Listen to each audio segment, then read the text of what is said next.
hein, microscopique dans le monde qui n'est pas réel par rapport à nous. Et donc dans le monde réel qui n'est pas par rapport à nous, nous sommes dans la mécanique quantique. Qu'est-ce que ça veut dire la mécanique quantique? Ça veut dire que les particules ne se comportent pas de la même façon que s'ils étaient dans le réel. Ça veut dire que si je prends de la lumière, ça veut dire qu'elle est... Parce que pour nous, ça peut, depuis tout le temps, on a pensé que la lumière était une onde. D'accord? C'est comme l'eau. Si je mets là, ça veut dire qu'on voit une onde dans l'eau, hein, qui se propage.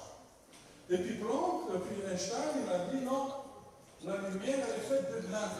D'accord? Donc c'est de la matière. C'est un corps. Donc ça veut dire que la lumière, elle est à la fois une onde et à la fois un corps. D'accord? Elle est à la fois un corps et à la fois une onde. Donc il y a une dualité. On parle de dualité onde-corpuscule. C'est soit un corps, soit une lumière. L'électron, la même chose. Toutes les choses qui sont à l'échelle microscopique, subatomique, se comportent de cette façon-là. Ils sont parfois ondes, ils sont parfois corpuscules. Ça veut dire que dans le monde microscopique, tous les objets se comportent soit comme une onde, soit comme un soit comme un corpuscule. D'accord? Et ça, je vais vous montrer. Et donc ça, Schrödinger est le père de la mécanique quantique. C'est lui qui a découvert la mécanique quantique. Et quand il a démontré, dans les années 40, il a écrit un livre très connu qui s'appelle What is Life? C'est quoi la vie? Il a essayé d'expliquer la vie à partir de la mécanique quantique. Regardez, 1940 déjà. Il a essayé d'expliquer la vie à partir de la mécanique quantique. Alors, mais il faut expliquer c'est quoi la mécanique quantique. Regardez, je vais faire une petite vidéo si ça marche.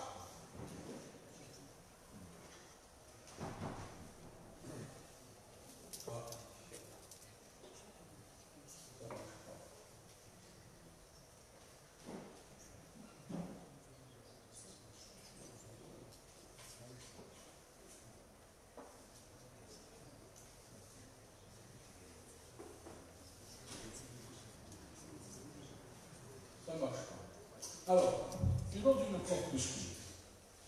Ça veut dire qu'en fait, et ça c'est quelque chose, je vais essayer de revoir. L'essentiel, je ne suis pas arrivé à l'essentiel, dommage. Hein?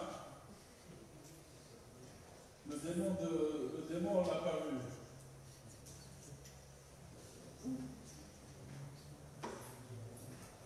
On n'a pas vu le démon.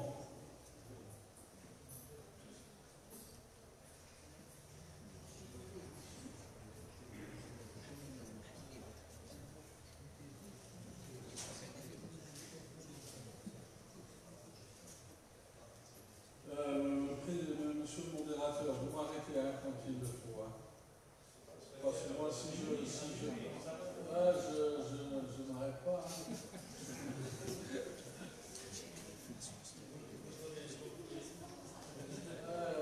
On va s'arrêter.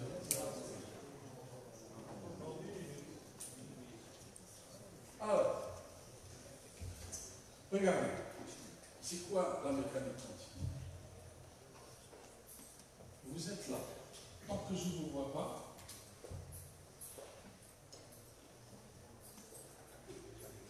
vous êtes là. Hein? Mais dès que je vous vois, vous n'êtes plus là. Regardez bien. Hein? Ça veut dire que tant que je ne vous vois pas, c'est un monde à part. Si je vous vois, je reviens dans le monde réel. Tant que je vous donne le dos, c'est un autre monde. Tant si je vous vois, c'est un autre monde. C'est deux mondes qui sont en parallèle. Ça veut dire c'est quoi? Ça veut dire que dans la mécanique quantique, c'est l'observateur qui décide. Si l'observateur ne voit pas, vous vous comportez comme une onde. Hein? Si l'observateur vous voit, vous vous comportez comme un corps. Vous existez. Hein? là, oui, on le voit, c'est réel. Mais si je ne vous vois pas, vous êtes en dehors de ce monde. Vous êtes dans un autre monde. Ça veut dire que peut-être que si je ne vous voyais pas, il y a peut-être 1000 derrière moi. Mais si je vous regarde, il n'y a que 100 derrière moi. C'est la mécanique quantique. La mécanique quantique, d'accord, c'est deux mondes qui sont en parallèle. Le monde sans l'observation et le monde quand je l'observe. Et quand j'observe le monde, je reviens au monde réel. Donc ça veut dire que l'observateur, ça veut dire qu'en fait, tout ce monde, si nous ne le voyons pas, il se comporte différemment. Mais s'il ne se comportait pas, et ça, c'est l'expérience qui a valu à Roche, prix Nobel de physique 2012, le français, qui a eu le prix Nobel de physique en 2012, Laroche, il a démontré ceci. C'est la violation du deuxième principe de thermodynamique. Violation du deuxième principe de la thermodynamique. Ça veut dire violation du deuxième principe de la thermodynamique. Ça veut dire que l'entropie n'augmente pas. Elle peut diminuer. Et si elle peut diminuer, qu'est-ce que ça veut dire? Puisque on a dit l'entropie suit la flèche du temps, ça veut dire que je peux revenir dans le passé. Ça veut dire que grâce à la mécanique quantique, je peux revenir dans le passé. Et c'est ce qu'a démontré Laroche, qui lui a valu le prix Nobel en 2012. Il est revenu dans le passé. Pas un autre humain qui est revenu dans le passé. Une particule qui est revenue dans le passé. C'est quoi? C'est ce qu'on appelle l'expérience des fentes de Young. Regardez, vous avez deux fentes, d'accord? Deux fentes, deux trous, et vous allez lâcher des ballons par ces fentes, deux trous. Le ballon, il peut passer par le premier trou ou par le deuxième trou. Et derrière, il y a un miroir. Donc ça veut dire qu'il s'y passe, il laisse une empreinte. Donc en fait, quand vous allez voir deux empreintes, l'empreinte par le premier trou ou l'empreinte par le deuxième trou. Ça, si je le regarde. Donc ça, c'est comme l'électron s'est comporté comme un corps.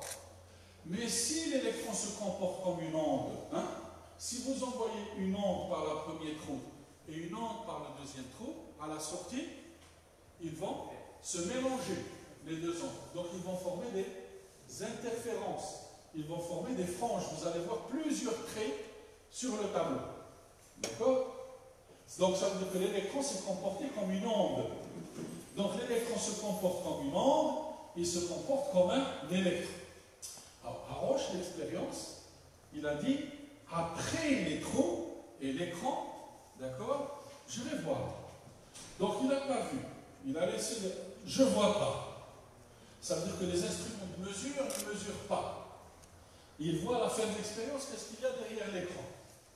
À la fin de l'expérience, il voit des franges. Ça veut dire que l'électron s'est comporté comme un nez, comme une onde. D'accord? Ensuite, il met les instruments de mesure. Il regarde à la fin, il trouve deux franges. Ça veut dire que l'électron s'est comporté comme un corps. Maintenant, il a dit, je ne veux pas voir, je ne vais pas mesurer les premières picosecondes où l'électron va arriver jusqu'aux fentes, mais je vais mesurer quand il sera après les fentes. Ça veut dire que l'électron, il s'est comporté comme une onde. Donc après les fentes, il était une onde. Mais au moment où il a regardé, l'électron a changé d'avis et pop, sur l'écran, il ne voit que deux franges. Ça veut dire que l'électron, pour changer d'avis, qu'est-ce qu'il fallait faire? Il revient après les fentes, au départ, et il décide qu'il n'est plus onde, il est corps pour devenir un corps. Donc il est revenu dans le passé. Pour changer son comportement. Donc donc ça c'est l'expérience qui a valu à créer. Donc c'est ce qu'on appelle la propriété de superposition. C'est une propriété en mécanique quantique qu'on appelle la superposition des états. Il y a deux états qui se superposent. D'accord? Et donc ça veut dire, tant que nous ne voyons pas, les états sont superposés, et dès que je vois, les états sont séparés. D'accord? Et ça m'amène à l'ordinateur quantique. Aujourd'hui, on fabrique des ordinateurs quantiques. D'accord? Ça veut dire quoi? Tout à l'heure, qu'est-ce que nous avons vu?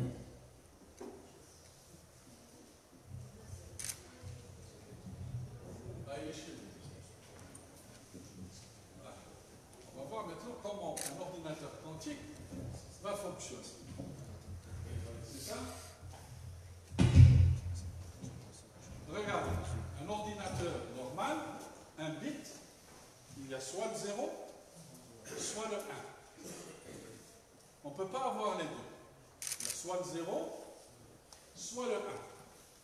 Si je fais la mécanique quantique et je crée un ordinateur quantique, ça veut dire que j'appelle le bit, puisqu'il est quantique, je vais l'appeler le qubit. Ça veut dire quantum bit. Donc un bit, une boîte, en mécanique quantique, elle peut contenir le 0 et le 1 à la fois. Il y a ce qu'on appelle la superposition. Le 0 est superposé au 1 et le 1 est superposé au 0. Ça veut dire qu'il y a deux états à la fois dans un bit quantique. Ça veut dire que si vous avez 4 boîtes, dans un ordinateur normal, vous avez 4 combinaisons. Ça vous donne 15, ça vous donne 16 bits. Hein? Ça veut dire que vous avez 16 combinaisons, donc vous pouvez faire jusqu'à 15. Mais là, si vous avez dans chaque bit 2 superpositions, ça veut dire que vous avez multiplié la puissance de votre ordinateur exponentiellement. Ça veut dire que chacune va avoir 16 fois 4, vous voyez combien? Ça veut dire que ce que vous pouviez, ce que vous pouviez faire, ça veut dire que vous allez créer un ordinateur qui fait du calcul parallèle naturellement. Qui fait du calcul parallèle naturellement. Ça veut dire que le plus puissant des ordinateurs aujourd'hui qui existent, ça veut dire avec 40 bits, 40 bits seulement avec 40 bits, c'est-à-dire 40 boîtes comme ça, vous allez avoir un ordinateur qui est plus puissant que le plus grand, super puissant ordinateur qui existe dans le monde aujourd'hui. C'est extraordinaire. 40 bits seulement. Alors qu'un ordinateur, un PC, c'est des mégabits à l'intérieur qu'il puisse faire ceci. Et donc c'est pour ça que la mécanique quantique, l'ordinateur quantique, c'est ça pourquoi on dit que c'est l'avenir du calcul. Mais le problème, ces états qui sont superposés, qu'est-ce qu'ils ont? Il y a ce qu'on appelle le problème de la cohérence. Ça veut dire que si il ne dure pas dans le temps, ça veut dire que si je regarde, il n'y a plus. Ça veut dire que si je regarde un ordinateur quantique, il redevient comme un ordinateur normal, 0 et 1 tout seul. Alors, donc toute la technologie, la science aujourd'hui pour faire des ordinateurs quantiques, comment je peux figer la superposition? Comment je peux figer la superposition? Alors, on arrive aujourd'hui. IBM a fabriqué, Microsoft a fabriqué, Intel a fabriqué un ordinateur quantique. Mais chacun avec une technologie. Alors on arrive à maintenir ces états superposés, le maximum c'est 10 minutes, 15 minutes. La meilleure, c'est celle d'Intel en utilisant ce que nous appelons en physique atomique le spin. Vous prenez un électron, d'accord? Voilà. Vous prenez un électron, d'accord?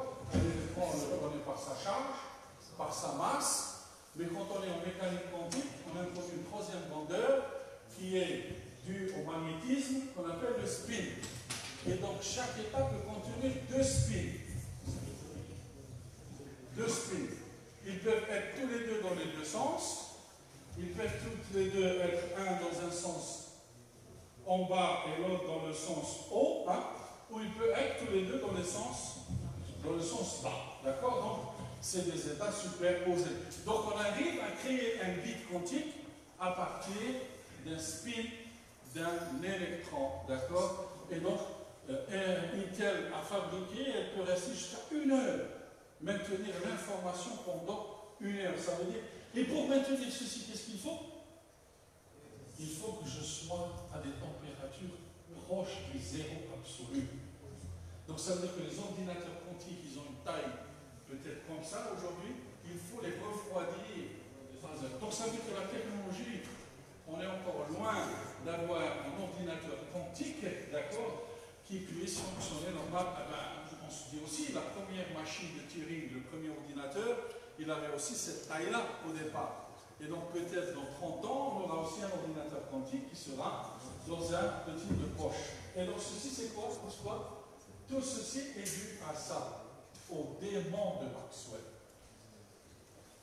Le démon, on arrive ça, je vais terminer par ça, parce que ça ne va pas terminer. Le démon de Maxwell. Voilà le démon. Vous avez deux chambres, séparées l'une par l'autre. J'ai mis ici le rouge pour démontrer que c'est le chaud. Et j'ai mis ici le bleu pour démontrer que c'est le froid. Vous avez un compartiment chaud et un compartiment froid, séparés par une enceinte. Qu'est-ce que ça veut dire? Ça veut dire que le deuxième principe de la thermodynamique, les processus spontanés, c'est toujours du chaud vers le froid. Ça veut dire que c'est le chaud, c'est les particules chaudes qui vont vers le froid. Donc ça veut dire que le froid va se réchauffer. Et donc à la fin, ça veut dire que le froid s'est réchauffé. Ça c'est le deuxième principe de la thermodynamique. Donc voilà, ça s'est réchauffé. Regardez qu'est-ce qui se passe. Donc ça veut dire qu'il y a un peu des boules à la fin, des boules vertes ici, des boules bleues ici, des boules jaunes, des boules rouges ici. Parce qu'un gaz, ça veut dire que c'est des millions de particules qui sont à l'intérieur. Qu'est-ce que ça veut dire chaud et froid? Quelque chose qui chauffe, ça veut dire que les particules vibrent rapidement avec des vitesses très grandes. Quelque chose qui est froid, il vibre lentement. D'accord? Ça veut dire plus la vitesse augmente, plus ça va devenir chaud. Plus la vitesse diminue, l'agitation, plus ça va devenir froid. Et donc, Maxwell a dit, tiens, je vais créer ce que j'appelle l'expérience qu'on a appelée plus tard le démon de Maxwell. Supposons qu'il y a un démon qui regarde ce qui se passe dans les deux enceintes. Ça veut dire que les atomes bougent. D'accord? Et chacune avec une vitesse différente. Quand il voit une qui bouge très fort, hein, ça veut dire que c'est une particule qui est chaude. Il va ouvrir ça pour quelque chose. Hein. Quand il voit celle-là en autre qui bouge beaucoup, qui a une grande vitesse, il va ouvrir la vanne, il va la laisser passer. Il dit l'autre, elle bouge aussi forte par rapport aux autres. Par rapport aux autres, elle bouge très vite. Donc ça veut dire qu'elle est plus chaude que les autres. Je vais la laisser passer. Et ainsi de suite. Elle bouge très fort, elle bouge très fort. Et puis dans l'autre sens, il regarde, c'est un démon, il voit qu'il y a des boules, donc des particules qui bougent lentement. Ça veut dire qu'elles sont plus froides que les autres. Je vais les laisser passer de l'autre côté. Elles bougent lentement, je vais les laisser passer de l'autre côté. Elles bougent lentement, je vais les laisser passer de l'autre côté. Elles bougent lentement, je vais les laisser passer. À la fin, j'ai rétabli le chaud d'un côté et le froid d'un côté. Ça veut dire que j'ai violé le deuxième principe de la thermodynamique. Ça veut dire que je suis passé du désordre à l'ordre. Ça, c'est une expérience expérience qu'a imaginé Maxwell en 1870. C'est ce qu'on appelle l'expérience du démon de Maxwell. Et puis en fait, les ordinateurs quantiques, c'est des démons de Maxwell. Parce que pour établir qu'un ordinateur quantique puisse fonctionner, il faut que son entropie soit figée. Hein? Sinon, ça veut dire que l'état n'est plus stable. Hein? L'état superposé n'est plus stable. Il faut que l'état superposé reste stable. D'accord? Ça veut dire que l'entropie doit diminuer pour qu'il reste stable. D'accord? Et donc c'est pour ça que je dis, donc c'est ceci. Et donc, ce démon de Maxwell, qu'est-ce qu'il m'a permis de faire aujourd'hui? De revenir dans le temps. Aujourd'hui, il y a des expériences du retour dans le passé. On revient dans le passé, d'accord? Grâce à cela, on fait de la téléportation. Vous êtes là, je peux vous téléporter dans un autre endroit. On n'est pas encore arrivé à l'homme, mais on téléporte des particules.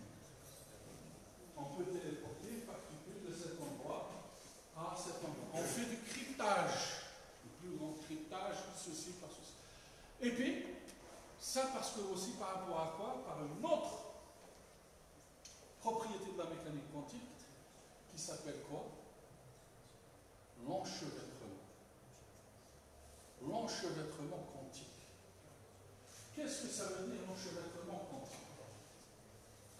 Ça veut dire que j'ai deux atomes qui étaient liés dans une molécule.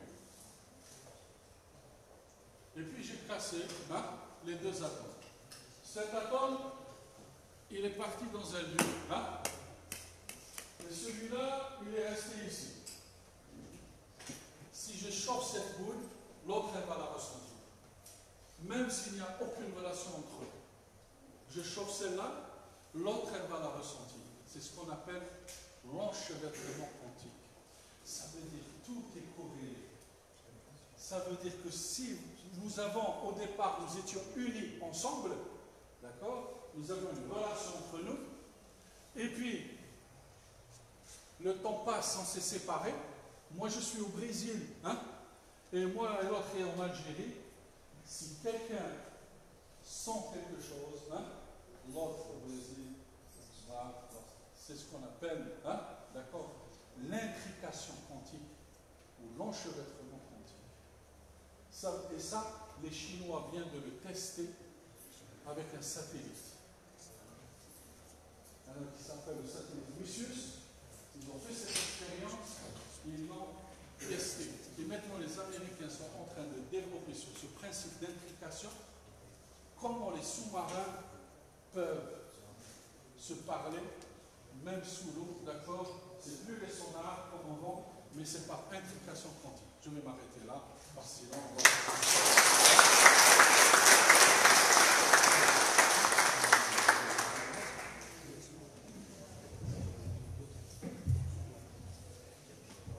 Merci beaucoup, professeur Aurek.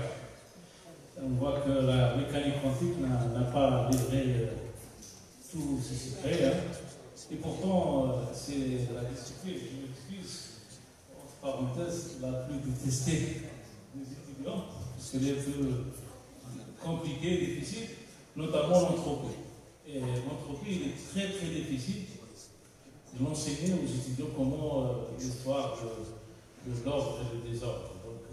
Mais on a bien suivi avec vous beaucoup de pédagogie, donc l'histoire de l'ordre et du désordre et la mécanique quantique. Donc le débat est ouvert.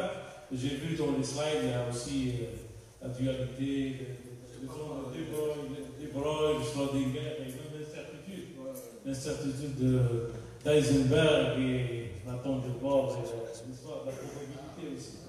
Donc je pense que voilà, le débat est ouvert. Si vous avez des questions, posez au professeur Omar. Voilà.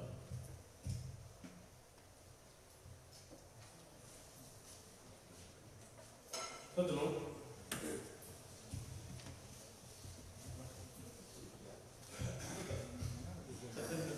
Hein? Bonsoir tout le monde. C'est Rafa Hakim, madame de recherche galaxie. Donc ma question sur la dualité qu'on poursuit. Donc ma question est sur le fait que l'observateur, c'est-à-dire les outils qu'on est pour observer justement l'expérience, qui influent justement sur le dialogue c'est-à-dire le changement, c'est-à-dire l'onde vers le campus.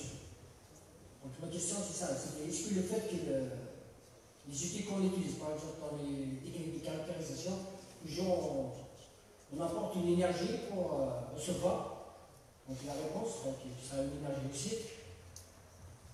Donc la question c'est ça. Donc, merci.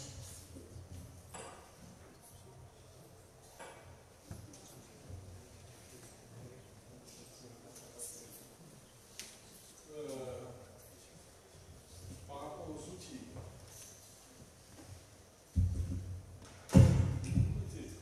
la mécanique quantique, comme j'ai dit, quand elle a été mise au point, ça a été une théorie, et puis donc cette théorie, c'était une théorie. Vous ne pouvez pas l'expliquer. Parce que quand je prends l'équation de Schrödinger, vous prenez l'équation de Newton, F égale M égale la force égale la masse fois l'accélération. C'est une équation, ou bien la loi de la gravitation, F égale, d'accord, M fois G fois M' sur R2, la distance entre deux objets. L'équation de Schrödinger, c'est H psi égale E psi, je ne rentre pas sur cette condition. Mais l'équation de Schrödinger, c'est l'équation la plus juste au monde. C'est l'équation la plus juste au monde par rapport à toutes les autres équations. La mécanique, la physique, donc si je prends Einstein, donc la relativité générale de Einstein, donc tout ce qui est macroscopique, le temps est irréversible. Ça veut dire que je ne peux pas, dans mes équations, changer t par moins t. Dans la mécanique classique, je peux changer t par moins t. Ça donne la même chose. Donc le temps est irréversible dans la mécanique classique. Donc quand est arrivée la relativité générale, le temps n'est plus réversible. Il suit une direction. D'accord? Mais comme j'ai dit, l'équation de Schrödinger n'est rien d'autre que l'équation de Newton, d'accord? Mais rédigée d'une autre manière. D'accord? Rédigée d'une autre manière. Et c'est l'équation la plus juste. Mais l'équation de Schrödinger ne fait pas de distinction entre t et moins t. Donc le temps est réversible. Donc ça veut dire qu'en mécanique quantique, le temps est réversible. Donc le voyage dans le temps est possible. Chose que dans la relativité générale, elle n'est pas possible. C'est pour ça que Einstein, d'accord, était toujours contre ceci. Il a dit que pour que ceci soit possible, il faut qu'il y ait des variables cachées. Par exemple, par rapport à l'intrication quantique. Les objets comme ça ne peuvent pas s'interconnecter sans qu'il y ait un moyen physique. D'accord? Donc il y a quelque chose qui est caché. Et puis il y a une expérience de Bell. Bell a essayé de faire une expérience, qu'on appelle l'expérience des paradoxes de Bell, pour démontrer justement donc, si Einstein avait raison ou si la mécanique avait raison. Et donc l'expérience de Bell démontre que Einstein avait tort, hein, qu'il n'avait pas raison. D'accord? Donc qu'il n'y a pas de variable cachée, que les objets sont intriqués l'un entre autres. Alors, il y a toujours cette relation, même s'ils ne sont pas en contact. Et donc, dans la mécanique quantique, le voyage dans le passé est possible grâce à l'équation de Schrödinger, ça nous permet de voyager. Donc, si le voyage dans le passé est possible, donc l'entropie peut diminuer et revenir à l'ordre. Ça veut dire que si je casse ce verre, il se casse en 1000 morceaux. Dans le monde réel, il ne peut jamais se reconstruire, ce verre tout seul. Mais dans le monde de la mécanique quantique, il peut se reconstruire. Je peux revenir en arrière jusqu'à ce qu'il était le verre était intact dans le passé. Et donc je peux corriger mes fautes. Ça peut se faire. Mais on n'est pas arrivé encore là. On est au niveau des particules. Donc la particule, on peut revenir dans le passé dans la particule. Et donc aujourd'hui, il y a beaucoup de physiciens très renommés qui se sont mis à essayer de construire une machine pour aller dans le passé, pour voyager dans le passé. De grands physiciens sont aujourd'hui dans des projets de ce type-là, voyagent dans le passé, ils sont en train de construire des systèmes qui vont permettre de voyager dans le passé et de revenir. Et ceci, ça veut dire quoi? Regardez, je vais vous dire une chose. Juste celle-là, la dernière, je termine par ça. On va terminer par ça.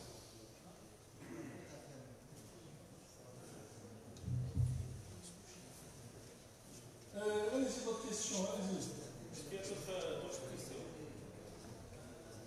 dans la salle? Peut-être.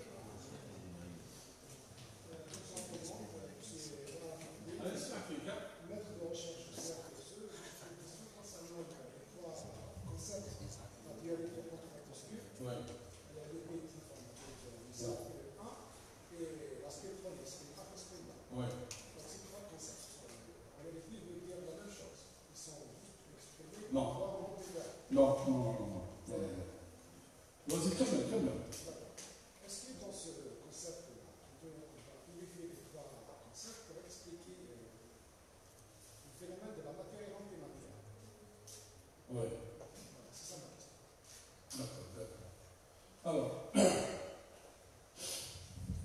tout d'abord, la matière, vous la connaissez tous. Tout ça, c'est de la matière. Quand vous regardez l'image de l'univers prise par Hubble, par le télescope Hubble, il y a une très belle image, il y a un cercle comme ça, avec des couleurs différentes, d'accord? Et donc vous allez voir, donc ces couleurs différentes représentent en fait la matière et l'antimatière. Ça veut dire que dans cet univers, il y a de la matière, il y a de l'antimatière. Ça veut dire que si ce monde, cet univers, a été créé avec autant de matière et d'antimatière, si notre univers il y avait 50% de matière et 50% d'antimatière, l'univers n'existerait pas. Parce que pourquoi? Parce que l'antimatière annihile la matière. L'antimatière tue la matière. Donc quand l'antimatière rencontre la matière, elle s'annihile, elle s'autodétruise. Et en s'autodétruisant, elle dégage de l'énergie. Elle dégage ce que nous appelons des rayonnements gamma. Donc nous recevons tous les jours sur la Terre des millions et des milliards de rayonnements gamma. Mais les rayonnements gamma sont très énergétiques. Si vous mettez votre main sur des rayonnements gamma, elle sera brûlée instantanément par rapport à un rayonnement gamma. Mais Dieu a fait qu'il y a la couche de l'atmosphère qui nous protège contre les rayonnements gamma. Et c'est le principe où les Algériens participent avec un consortium de 12 pays, d'accord, entre autres la NASA et l'Agence spatiale, le projet qui s'appelle GEM-ESO. GEM-ESO, d'accord, parce que généralement les télescopes, on les met vers le ciel pour détecter les planètes et les étoiles. GEM-ESO, c'est un télescope qui est orienté vers la Terre pour mesurer les rayonnements gamma. Pour mesurer combien de rayonnements gamma frappent la Terre. Et les Algériens, l'équipe de 12 chercheurs algériens font part de ce projet qui s'appelle GEM-ESO. Donc voilà. Mais Dieu a fait qu'il y a plus de matière que d'antimatière. Donc cet univers existe. S'il y avait autant de matière que d'antimatière, il n'y aurait pas d'univers. Et donc l'antimatière, c'est quoi? Si vous me dites, c'est quoi l'antimatière? L'antimatière est un rayonnement bêta+. Vous avez les rayonnements radioactifs, vous avez les rayonnements alpha, les rayonnements bêta, moins, bêta+, et les rayonnements gamma.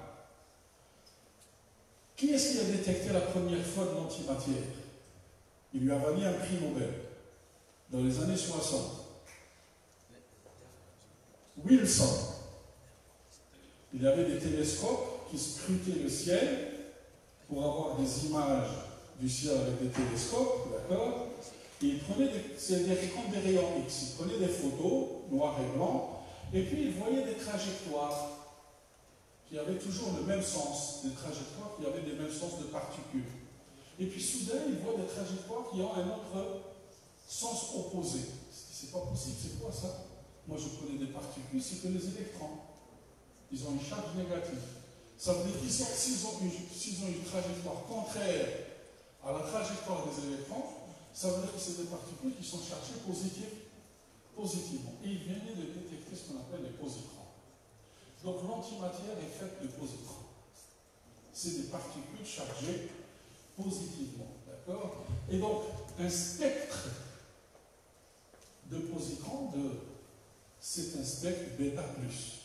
Alors, artificiellement, comment on peut produire de l'antimatière? On peut la produire artificiellement dans des sources radioactives. Par exemple, le cuivre 68, le sodium 22, l'isotope de sodium 22, l'isotope du cuivre 68 produisent un rayonnement bêta+, donc produisent de l'antimatière. On utilise ces techniques pour sonder, c'est des techniques expérimentales, c'est ce qu'on appelle lifetime measurement, à partir des positrons. Donc voilà. L'antimatière, nous la connaissons, il n'y a pas de souci, donc ce n'est pas la même chose comme la matière noire ou l'énergie noire, que jusqu'à présent on n'a pas pu,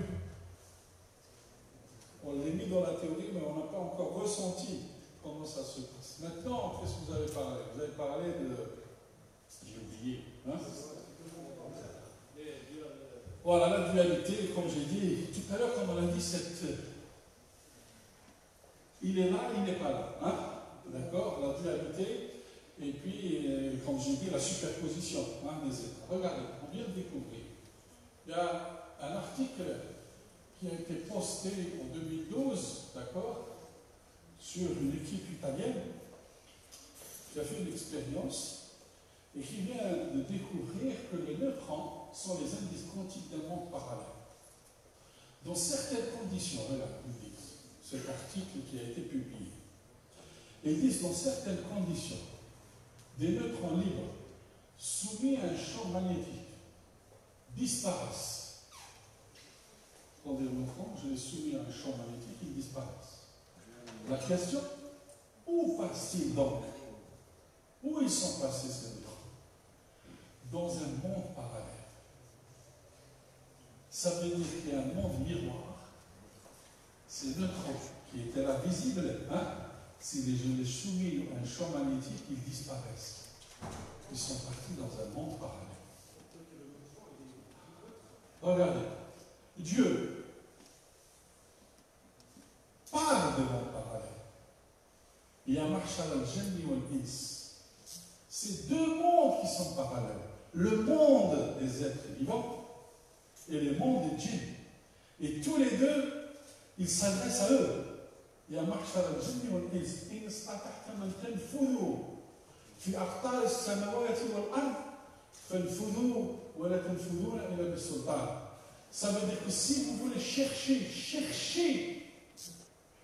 l'énigme et les mystères de cet univers, ça veut dire que les djinns sont aussi des êtres qui pensent et qui réfléchissent et qui font de la science, d'accord, et qui sont deux mondes parallèles. Et parfois, il y a des ouvertures qui se font, des djinns qui passent dans le monde réel, et peut-être nous aussi, il y a des personnes qui passent dans notre monde, on ne le sait pas. Donc c'est pour ça que l'expérience des neutrons n'est qu'une preuve de l'existence de ces mondes parallèles. Et ça, c'est la mécanique quantique. Voilà. Je pense qu'on va terminer avec le dernier, sinon on va passer tous dans le deuxième.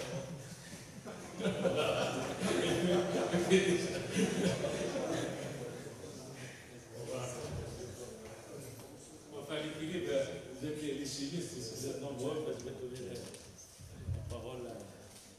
Merci. Donc, professeur Benanti, professeur d'histoire. Premièrement, je remercie le professeur Hamid Aouelek pour cette excellente communication sur les sciences pures et dures, et en même temps sur la spiritualité.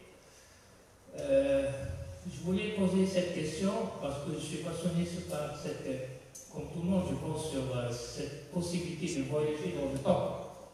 Dans le passé, vous avez parlé un peu sur ce thème. Je pense que, grosso modo, quand on pense que l'être humain peut voyager dans le temps, on le pense en tant qu'état physique comme ça, avec ses propriétés physiques. Et ça, c'est une autre dimension. Pourquoi? Vous savez, une particule, c'est un corps inerte qui n'a pas de vie.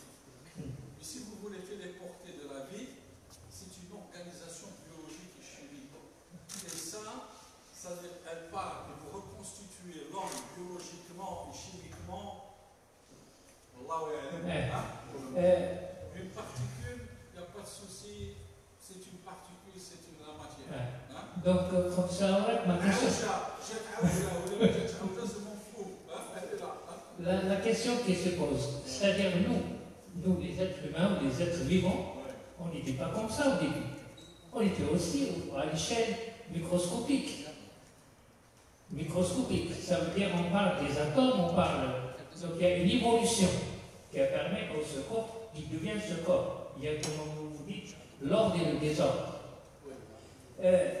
Donc, si je me permets, je dirais, écoutez, ce spermatozoïde, cette œuf, on va dire, on est 7 milliards, 8 milliards d'êtres humains sur la Terre. Je pourrais dire, si on revient à l'origine de cette formation génétique quantique, je pourrais peut-être mettre tout ça, toute la population mondiale dans un tube. Ça c'est la première question. La deuxième question, qui a une relation, c'est le cerveau. Vous parlez de l'énergie.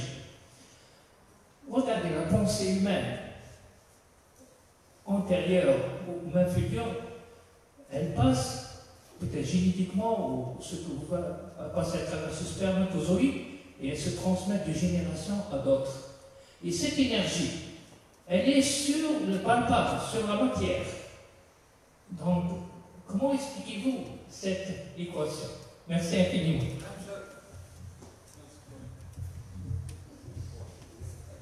Je reviens à mon démon. Le démon. Tout à l'heure, j'ai dit le démon, il voit, si celle-là, elle va vite, si celle-là, elle va moins vite, pour laisser voir qu'elle passe là, ou l'autre, elle passe là. Ça veut dire quoi? Qu'est-ce qu'il a transmis? Qu'est-ce qu'il a fait? Qu'il y a eu un changement. C'est l'information transmise au démon. L'information de la particule, si elle va vite ou si elle ne va pas vite, c'est de l'information. Et celui qui a pu capter cette information, c'est le démon.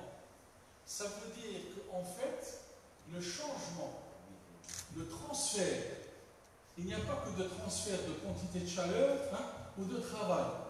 Ça veut dire que l'énergie n'est pas que chaleur ou travail. L'énergie peut être de l'information. Ça veut dire que l'information est une sorte d'énergie. Et donc quand vous dites la pensée d'un homme, c'est des pensées, c'est de l'information. Et ça, vous savez, il y a un physicien chez Bell, et qu'on utilise, qu'on appelle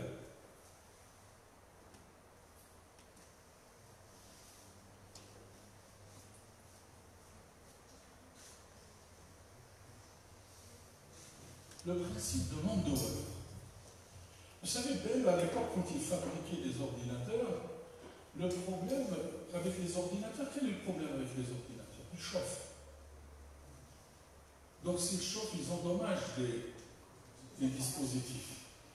Donc Bell avait cherché ce Mandeville de trouver comment je peux consommer le moins d'énergie. Comment un ordinateur peut consommer le moins d'énergie.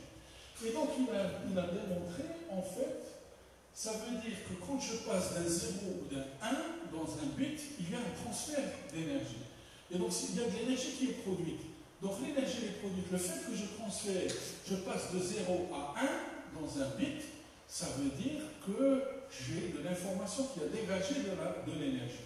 Et donc, aujourd'hui, les ordinateurs quantiques, justement, elles se basent sur ce principe d'Ondoer. Ça veut dire qu'en fait, un ordinateur, ça veut dire que l'énergie, quand il y a de transmission d'informations, les ordinateurs produisent de l'énergie.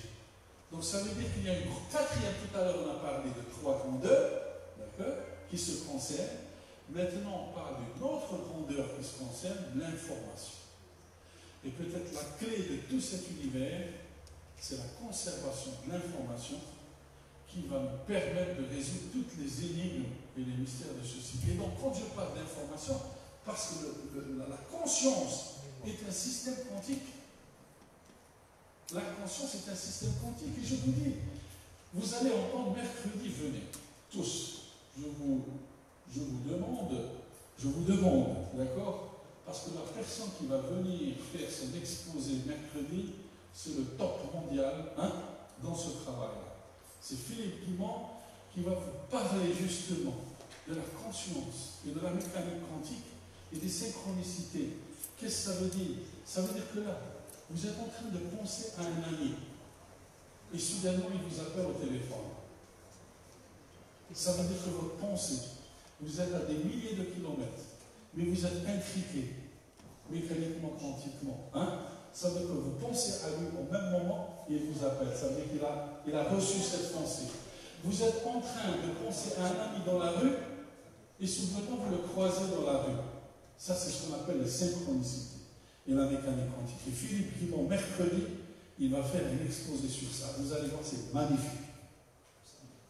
Je vous recommande de venir l'écouter parce que vous allez avoir plein les yeux avec des animations. Vous allez voir comment la mécanique quantique aujourd'hui, et ça va vous permettre de revenir dans le destin, dans la notion de destin, dans la notion de causalité et des choses comme ça.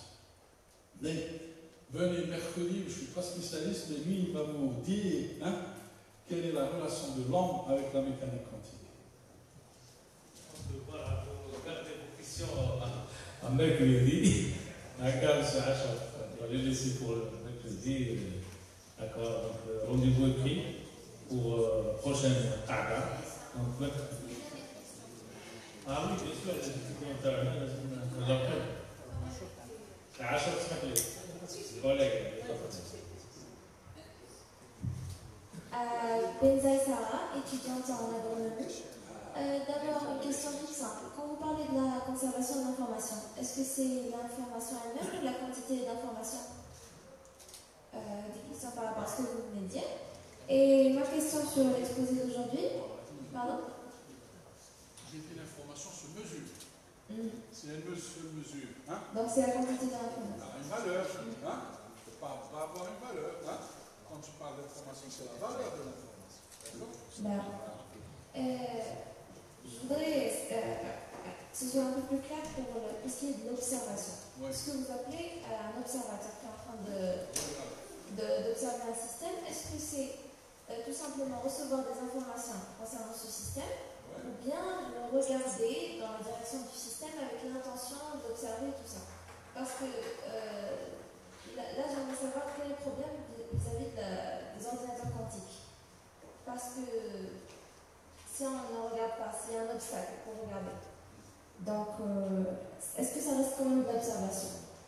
Et je me dis que si l'obstacle ne fait pas problème, au moment où ils ont fait l'expérience et que l'expérimentateur a essayé de ne pas regarder, il y avait bien quelqu'un dehors qui a regardé dans cette direction-là. Ah, regarde. Je vais faire un petit schéma. Que la particule, elle est soit ombre, la particule, elle est soit ombre, soit un corps. Si c'est un corps, ça veut dire je vois voilà, 1, 2, 3. Si c'est une ombre, je vois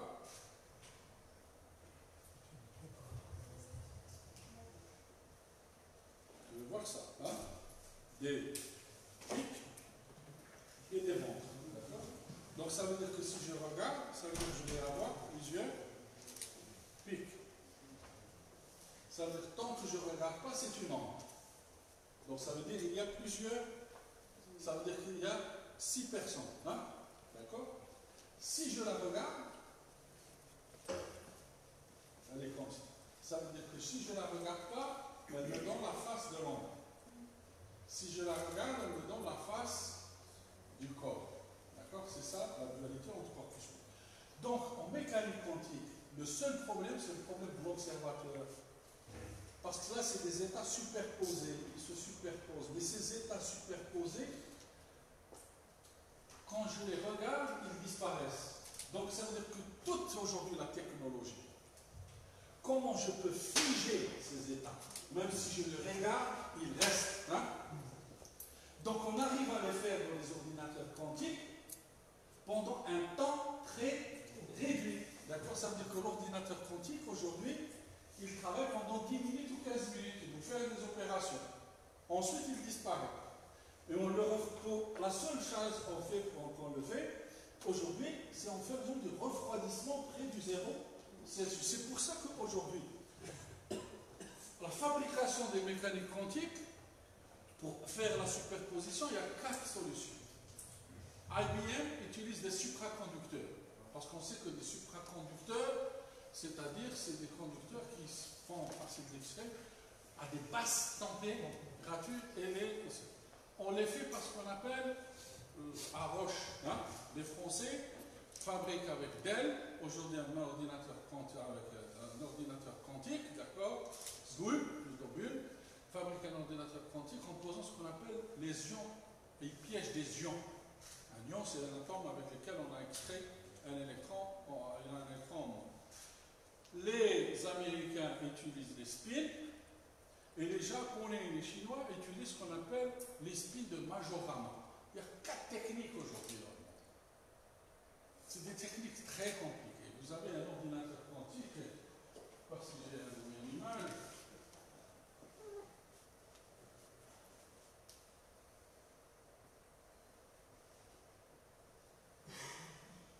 Alors, voilà. Tiens, je vais pas parler de ça, ça c'est très intéressant. Je n'ai pas parlé de ça, tiens. Ça c'est intéressant. La dernière fois, parce que je vous lis l'implication quantique. Regardez, dommage l'Algérie n'a pas joué à ce jeu, mais les États-Unis ont lancé en 2016 ce que j'appelle le jeu qu'on appelle le Big Bang Test. Ils ont fait participer 100 000 personnes pour montrer qu'il y a cette intrication, que les objets sont interconnectés sans lien. Il y a même, par exemple, à Bordeaux, une professeure a fait intervenir les enfants des écoles, juste avec votre smartphone. Donc chacun a un smartphone, et on lui a donné une image dans ce smartphone, et on lui a posé une question. Et on a vu les réponses des personnes entre eux. Et donc, cette expérience qui s'appelle le Big Bang Test, vous pouvez aller, le site est déjà comme ouvert, c'est juste pour l'utiliser, il faut juste, le site il est là, il faut juste dans votre ordinateur changer la date. Vous ne mettez pas la date d'aujourd'hui de l'ordinateur, sinon ça ne marche pas, vous mettez la date. Et donc ils ont fait sur 100 000 personnes. Et ils ont démontré, d'accord, sur ce jeu qui a été ouvert, ils ont démontré l'intrication quantique, que les objets étaient intriqués, et donc que la mécanique quantique existe réellement, et elle fait partie de notre vie.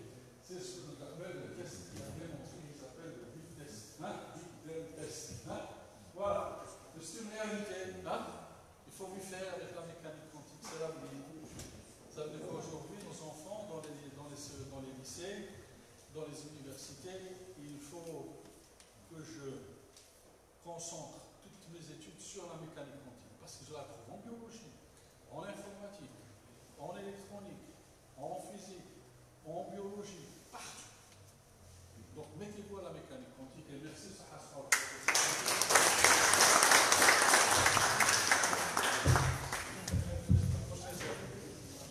Mercredi.